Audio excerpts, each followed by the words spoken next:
Some joker in the dear dead days now virtually beyond recall won 2-bit immortality by declaring, "What this country needs is a good 5-cent cigar," which is, of course, Victorian malarkey. What this country really needs is a good 5-cent nickel. Or perhaps a good cigar-shaped spaceship. There's a fortune waiting somewhere out in space for the man who can go out there and claim it. A fortune! And if you think I'm just talking through my hat, lend an ear.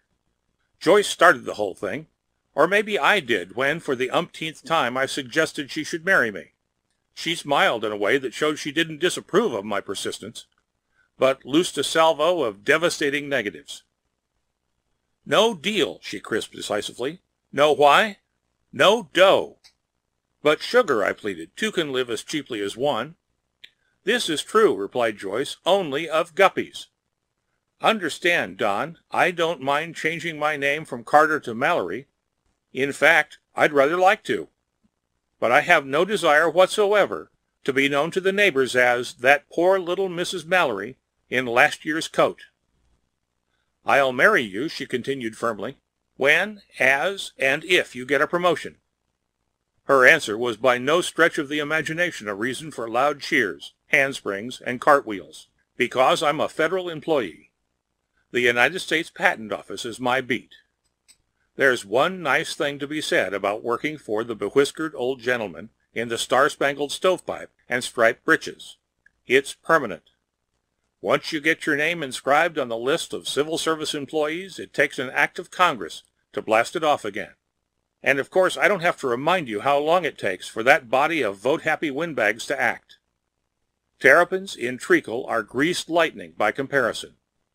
But advancement is painfully slow in a department where discharges are unheard of and resignations rare.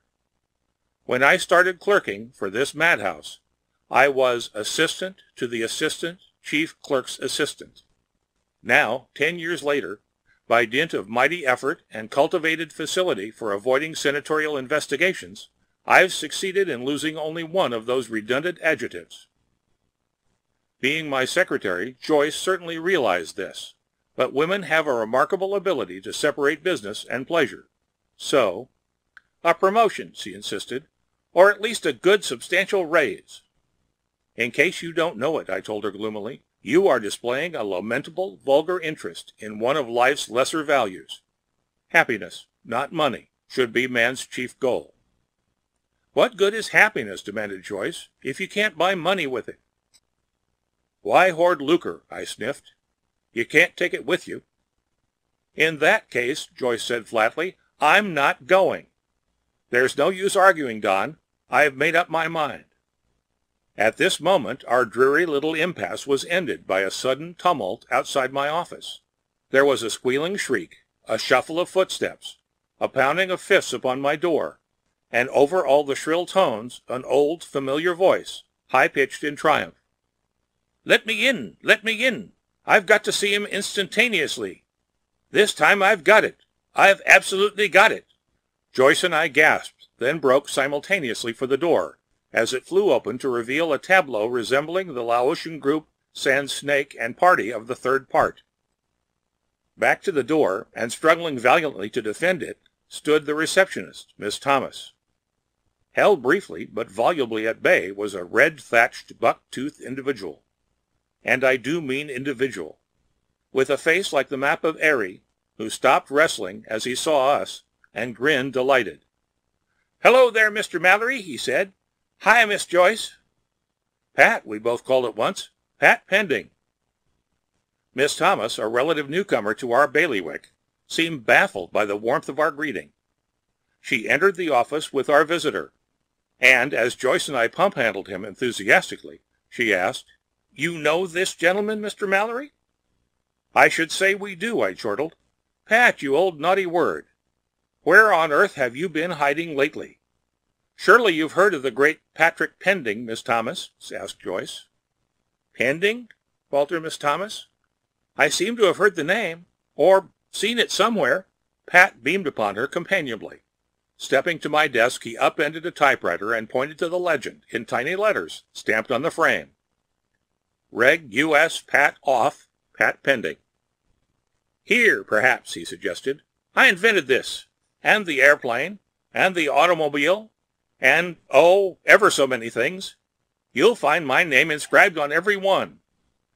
I, he announced modestly, am Pat Pending, the greatest inventulator of all times. Miss Thomas stared at me goggle-eyed. Is he? She demanded. I mean, did he? I nodded solemnly. Not only those, but a host of other marvels. The bacular clock, the transmatter, the predictograph.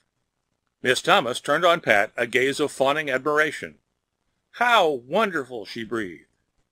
Oh, it's nothing really, said Pat, wriggling. But it is. Most of the things brought in here are so absurd. Automatic hat tippers, self-defrosting galoshes, punching bags that defend themselves. Disdainfully, she indicated the display collection of screwball items we called our Chamber of Horrors. It's simply marvelous to meet a man who has invented things really worthwhile. Honestly, the look in her eyes was sickening. But was Pat nauseated? Not him. The big goon was lapping it up like a famished feline. His simpering smirk stretched from ear to there as he murmured, Now, Miss Thomas. Sandra, Mr. Pending, she sighed softly. To you, just plain Sandy, please. Well, Sandy, Pat gulped. I said disgustedly, Look, you two break it up. Love at first sight is wonderful in books, but in a federal office I'm pretty sure it's unconstitutional, and it may be subversive. Would you mind coming down to earth? Pat, you barged in here squalling about some new invention. Is that correct? With an effort, Pat wrenched his gaze from his newfound admirer and nodded soberly. That's right, Mr. Mallory, and a great one, too. One that will revolutionate the world. Will you give me the applicationist form, please? I want to file it immediately. Not so fast, Pat. You know the routine. What's the nature of this remarkable discovery? You may write it down, said Pat, grandiloquently, as Pat Pending's lightning rod. I glanced at Joyce and she at me. Then both of us at Pending. But Pat, I exclaimed, that's ridiculous. Ben Franklin invented the lightning rod 200 years ago. I said lightning, retorted my red-headed friend, not lightning. My invention doesn't conduct electricity to the ground, but from it. He brandished a slim baton, which until then I had assumed to be an ordinary walking stick. With this, he claimed, I can make things weigh as much or as little as I please. The eyes of Sandy Thomas needed only jet propulsion to become flying saucers. Isn't he wonderful, Mr. Mallory? She gasped, but her enthusiasm wasn't contagious. I glowered at Pending coldly. Oh, come now, Pat, I scoffed. You can't really believe that yourself. After all, there are such things as basic principles. Weight is not a variable factor, and so far as I know, Congress hasn't repealed the law of gravity. Pat sighed regretfully. You've always been so hard to convince, Mr. Mallory, he complained. But, oh well, take this. He handed me the baton. I stared at it curiously. It looked rather like a British swagger stick, slim, dainty, well-balanced, but the ornamental gadget on its top was not commonplace. It seemed to be a knob or dial of some kind, divided into segments scored with veneer markings. I gazed at Pending askance. Well, Pat, what now? How much do you weigh, Mr. Mallory? 165, I answered. You sure of that? I'm not, but my bathroom scales appear to be, this morning. Why? Do you think Miss Joyce could lift you? I said thoughtfully, well, that's an idea, but I doubt it. She won't even let me try to support her. I'm serious, Mr. Mallory. Do you think she could lift you with one hand? Don't be silly. Of course not. Nor could you. That's where you're wrong, said Pending firmly. She can, and will. He reached forward suddenly and twisted the metal cap on the stick in my hands. As he did so, I loosed a cry of alarm and almost dropped the baton, for, instantaneously, I experienced a startling, flighty giddiness, a sudden loss of weight that made me feel as if my soles were treading on sponge rubber, my shoulders sprouting wings. Hold on to it, cried Pat. Then to Joyce, "Lift him, Miss Joyce." Joyce faltered. "How? Like this?" and touched a finger to my midriff. Immediately my feet left the floor. I started flailing futilely to trample 6 inches of ozone back to the solid floorboards, to no avail. With no effort whatsoever, Joyce raised me high above her head until my dazed dome was shedding dandruff on the ceiling. "Well, Mr. Mallory," said Pat, "do you believe me now?" "Get me down out of here," I howled. "You know I can't stand high places." "You now weigh less than 10 pounds. "Never mind the statistics. I feel like a circus balloon. How do I get down again?" "Turn the knob on the cane," advised Pat. "To your normal weight. Careful now. Not so fast." His warning came too late. I hit the deck with a resounding thud and the cane came clattering after. Pat retrieved it hurriedly, inspected it to make sure it was not damaged. I glared at him as I picked myself off the floor. "You might show some interest in me," I grumbled. "I doubt if that stick will need a liniment rub down tonight." "Okay, Pat, you're right. I'm wrong, as you usually are. That modern variation of the witch's broomstick does operate. Only, how?" "That dial at the top governs weight," explained Pat. "When you turn it—" "Skip that. I know how it is operated. I want to know what makes it work." "Well," exclaimed Pat, "I'm not certain I can make it clear, but it's all tied in with the elemental scientific problems of mass, weight, gravity, and electrical energy. What is electricity, for example?" "I used to know," I frowned, "but I forgot."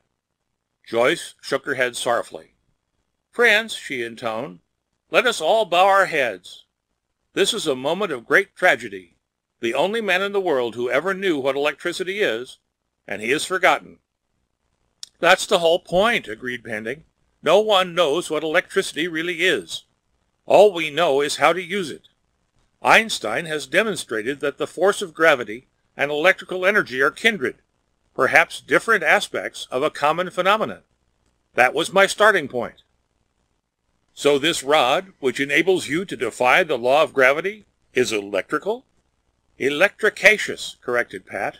"You see, I have transmogrified the polarifity of certain ingredular cellulations, a series of disintegrated halcyon sites, activated by hypermagnetation, set up a disruptular wave motion, which results in counter-gravity. And there you are. 99% of the time, Pat Pending talks like a normal human being. But ask him to explain the mechanisms of one of his inventions, and linguistic hell breaks loose. He begins jabbering like a schizophrenic parrot reading a Sanskrit dictionary backward." I sighed and surrendered all hope of ever actually learning how his great new discovery worked. I turned my thoughts to more important matters. "Okay, Pat. We'll dismiss the details as trivial and get down to brass tacks. What is your invention used for?" "Eh?" said the redhead. "It is not enough that an idea is practicable," I pointed out. "It must also be practical to be of any value in this frenzied modern era. What good is your invention?" "What good," demanded Joyce, "is a newborn baby?" "Don't change the subject," I suggested. "Or come to think of it, maybe you should. At the diaper level, life is just one damp thing after another.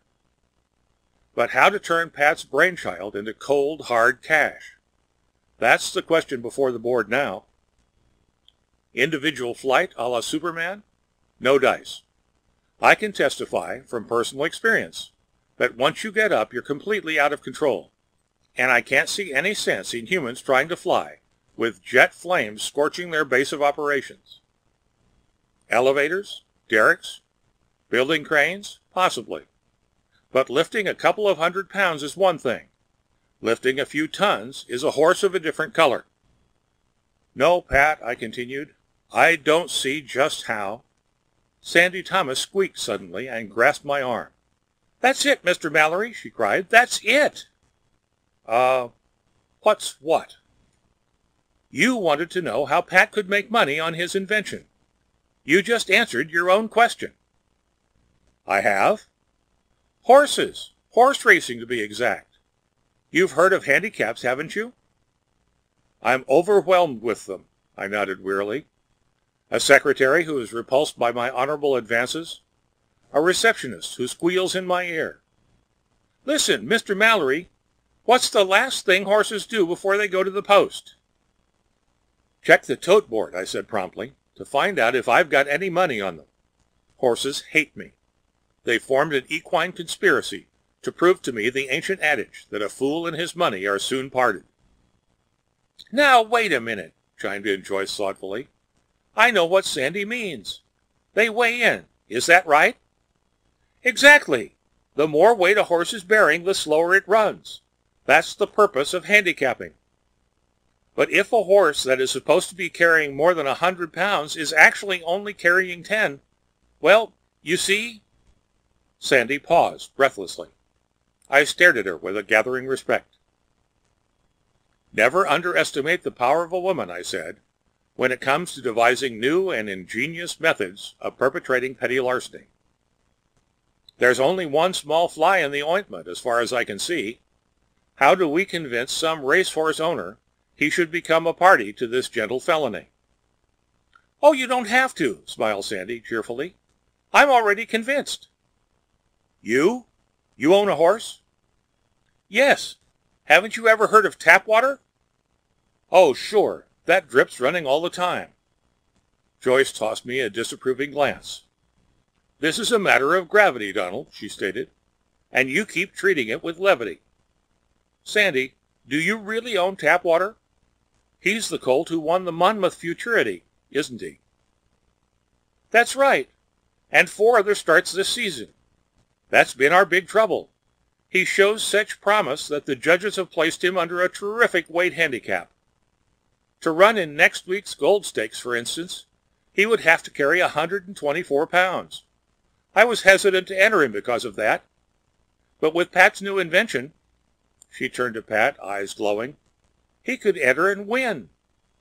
Pat said uncertainly, I don't know. I don't like gambling. And it doesn't seem quite ethical, somehow. I asked Sandy. Suppose he ran carrying 124. What would be the probable odds? High, she replied, very high. Perhaps as high as 40 to 1. In that case, I decided, it's not only ethical, it's a moral obligation. If you're opposed to gambling, Pat, what better way can you think of to put the pari-mutuels out of business? And besides, Sandy pointed out, this would be a wonderful opportunity to display your new discovery before an audience of thousands. Well, Pat, what do you say? Pat hesitated, caught a glimpse of Sandy's pleading eyes, and was lost. Very well, he said. We'll do it. Mr. Mallory, enter Tapwater in the Gold Stakes. We'll put on the most spectacular exhibition in the history of gambleizing. Thus it was that approximately 1 week later our piratical little crew was assembled once again, this time in the paddock at Laurel. In case you're an inland aborigine, let me explain that Laurel Racetrack, from the township of the same name, is where horse fanciers from the District of Columbia go to abandon their capital and capital on weekends. We were briefing our jockey, a scrawny youth with a pair of oversized ears, on the use of Pat's lightning rod. Being short on gray matter as well as on stature, he wasn't getting it at all. You mean, he said for the 3rd or 33rd time, you don't want me to hit the nag with this bat? Heavens no, gasped Pat, blenching. It's much too delicate for that. Don't fool yourself, mister. Horses can stand a lot of leather. Not the horse, stupid, I said. The bat. This is the only riding crop of its kind in the world. We don't want it damaged. All you have to do is carry it. We'll do the rest. How about setting the dial, Don? Asked Joyce. Pat will do that just before the horse moves onto the track. Now let's get going. It's weigh-in time. We moved to the scales with our rider. He stepped aboard the platform complete with silks and saddle, and the spinner leapt to a staggering 102, whereupon the official started gravely handing him little leather sacks. What's this? I whispered to Sandy. Prizes for malnutrition? He must have won all the blackjacks east of the Mississippi. The handicap, she whispered back. Lead weights at 1 pound each. If he starts to lose, I ruminated, they'd make wonderful ammunition. 124, announced the chief weigher-inner. Next entry. We returned to Tapwater. The jockey fastened the weights to his gear, saddled up and mounted. From the track came the traditional bugle call. Sandy nodded to Pat. All right, Pat, now. Pat twisted the knob on his lightning rod and handed the stick to the jockey. The little horseman gasped, rose 3 inches in his stirrups, and almost let go of the baton. Hey, he exclaimed, I feel funny. I feel... Never mind that, I told him. Just you hold on to that rod until the race is over, and when you come back, give it to Pat immediately. Understand? Yes, but I feel so lightheaded. That's because you're feather-brained, I advised him. Now get going. Giddy up, Dobbin. I patted Tapwater's flank, and so help me Newton, I think that one gentle tap pushed the colt halfway to the starting gate. He pattered across the turf with a curious bouncing gait, as if he were running on tiptoe. We hastened to our seats in the grandstand. Did you get all the bets down? Asked Joyce. I nodded, and displayed a deck of ducats. It might not have occurred to you, my sweet, I announced gleefully, but these pasteboards are transferable on demand for rice and old shoes, the sweet strains of Oh Promise Me, and the scent of orange blossoms. You insisted that I should have a nest egg before you would murmur, I do. Well, after this race, these tickets will be worth... I cast a swift last glance at the tote-board's closing odds, quoting Tapwater at 35 to 1. Approximately $70,000. Donald, gasped Joyce, you didn't bet all your savings. Every cent, I told her cheerfully. Why not? But if something should go wrong, if Tapwater should lose... He won't. See what I mean? For even as we were talking, the bell jangled, the crowd roared, and the horses were off.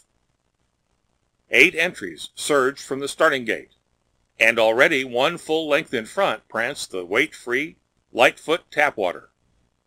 At the quarter post, our colt had stretched his lead to 3 lengths, and I shouted in Pending's ear, how much does that jockey weigh anyway? About 6 pounds, said Pat. I turned the knob to cancel 118. At the half, all the other horses could glimpse of Tapwater was heels. At the 3/4 post, he was so far ahead that the jockey must have been lonely. As he rounded into the stretch, I caught a binocular view of his face, and he looked dazed and a little frightened. He wasn't actually riding Tapwater. The colt was simply skimming home, and he was holding on for dear life to make sure he didn't blow off the horse's back. The result was a foregone conclusion, of course. Tapwater crossed the finish line 9 lengths ahead, setting a new track record. The crowd went wild. Over the hubbub, I clutched Pat's arm and bawled, I'll go collect our winnings. Hurry down to the track and swap that lightning rod for the real bat we brought along.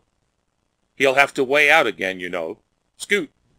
The others vanished paddockward as I went for the big payoff. It was dreary at the totalizer window. I was one of a scant handful who had bet on Tapwater, so it took no time at all to scoop into the valise I had brought along $70,000 in crisp green lettuce, which the awed teller passed across the counter. Then I hurried back to join the others in the winter circle, where the bedlam was not only raining, but pouring. Flashbulbs were popping all over the place. Cameramen were screaming for just one more of the jockey, the owner, the fabulous Tapwater. The officials were vainly striving to quiet the tumult so they could award the prize. I found Pending worming his way out of the heart of the crowd. Did you get it? I demanded. He nodded, thrusting the knobbed baton into my hand. You substituted the normal one? Again he nodded. Hastily, I thrust the lightning rod out of sight into my valise. We elbowed forward to share the triumphant moment. It was a great experience. I felt giddy with joy. I was walking on little pink clouds of happiness. Security was mine at last. And Joyce as well. "Ladies and gentlemen," called the chief official, "your attention, please. Today we have witnessed a truly spectacular feat. The setting of a new track record by a champion racing under a tremendous handicap. I give you a magnificent racehorse. Tapwater." "That's right, folks," I bawled, carried away by the excitement. "Give this little horse a great big hand." Setting the example, I laid down the bag, started clapping vigorously. From a distance I could hear Pat Pending's agonized scream. "Mr. Mallory, the suitcase! Grab it!" I glanced down, belatedly aware of the danger of theft, but too late. The bag had disappeared. "Hey!" I yelled. "Who swiped my bag? Police!" "Up there, Mr. Mallory!" bawled Pat. "Jump!" I glanced skyward. 3 feet above my head and rising swiftly was the valise in which I had cached not only our winnings, but Pat's gravity-defying rod. I leapt, but in vain. I was still making feeble, futile efforts to make like the moon-hurdling nursery rhyme cow, when quite a while later 2 strong young men in white jackets came and jabbed me with a sedative. Later, when time and barbiturates had dulled the biting edge of my despair, we assembled once again in my office, and I made my apologies to my friends. It was all my fault, I acknowledged. I should have realized Pat didn't readjust the rod when I placed it in my bag. It felt lighter, but I was so excited. "It was my fault," mourned Pat, "for not changing it immediately, but I was afraid someone might see me." "Perhaps if we hired an airplane?" I suggested. Pat shook his head. "No, Mr. Mallory. The rod is set to cancel out 118 pounds. The bag weighs less than 20. It will go miles above the reach of any airplane before it settles into orbit around the Earth." "Well, there goes my dreamed-of fortune," I said sadly, accompanied by the fading strains of the unplayed wedding march. "I'm sorry, Joyce." "Isn't there one thing you folks are overlooking?" asked Sandy Thomas. "My goodness, you'd think we had lost our last cent just because some old bag flew away." "For your information," I told her, "that is precisely what happened to me. My entire bank account vanished into the wild blue yonder. And some of Pat's money, too." "But have you forgotten," she insisted, "that we won the race? Of course, the track officials were a wee bit suspicious when your suitcase took off, but they can't prove anything, so they paid me the gold stakes prize. If we split it 4 ways, we'll all make a nice little profit. Oh," she added, "if you and Joyce want to make yours a double share, we could split it 3 ways. Or," she continued hopefully, "if Pat wants to, we could make 2 double shares and split it 50-50. From the look in Pat's eyes, I knew he was stunned by this possibility, and from the look in hers, I felt she was going to make every effort to take advantage of his bewilderment. So, as I said before, what this country needs is a good cigar-shaped spaceship. There's a fortune waiting somewhere out in space for the man who can go out there and claim it. $70,000 in cold, hard cash.